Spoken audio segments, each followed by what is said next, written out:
अध्याय 1 श्लोक 11।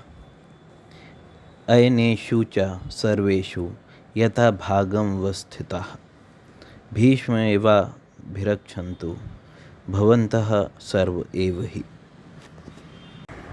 अर्थ: अतएव सैन्य व्यूह में अपने अपने मोर्चों पर खड़े रहकर आप सभी भीष्म पितामह को पूरी सहायता दें।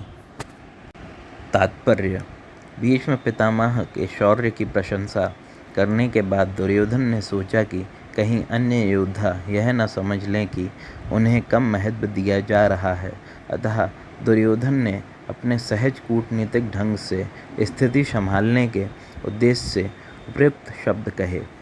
उसने बलपूर्वक कहा कि भीष्मदेव निस्संदेह महानतम योद्धा हैं, किंतु अब वे वृद्ध हो चुके हैं।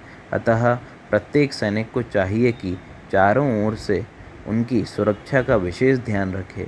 हो सकता है कि वे किसी एक दिशा में युद्ध करने में लग जाएं और शत्रु इस व्यस्तता का लाभ उठा ले।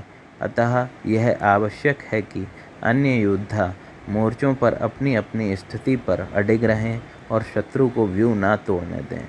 दुर्योधन को पूर्ण विश्वास था कि कुरुओं की विजय भीष्मदेव की उपस्थिति पर निर्भर है। उसे युद्ध में भीष्मदेव तथा द्रोणाचार्य के पूर्ण सहयोग की आशा थी, क्योंकि वह अच्छी तरह जानता था कि इन दोनों ने उस समय एक शब्द भी नहीं कहा था जब अर्जुन की पत्नी द्रौपदी को असहायावस्था में भरी सभा में नग्न किया जा रहा था और जब उसने उनसे न्याय की भीख मांगी थी।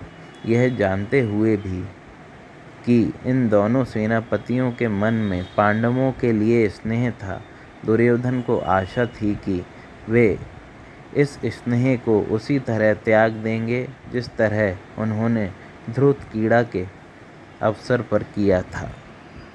अध्याय 1 श्लोक 12।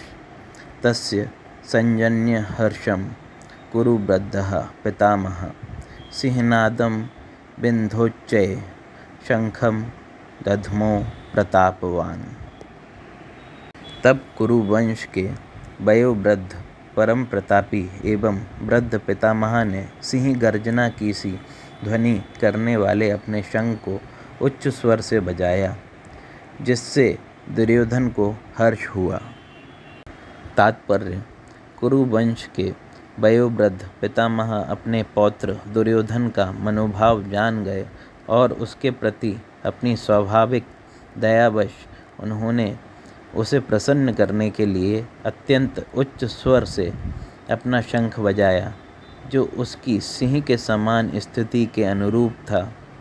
अप्रत्यक्ष रूप में शंख के द्वारा प्रतीकात्मक ढंग से उन्होंने अपने हताश पौत्र दुर्योधन को बता दिया कि उन्हें युद्ध में विजय की आशा नहीं है, क्योंकि दूसरे पक्ष में साक्षात भगवान श्री कृष्ण हैं।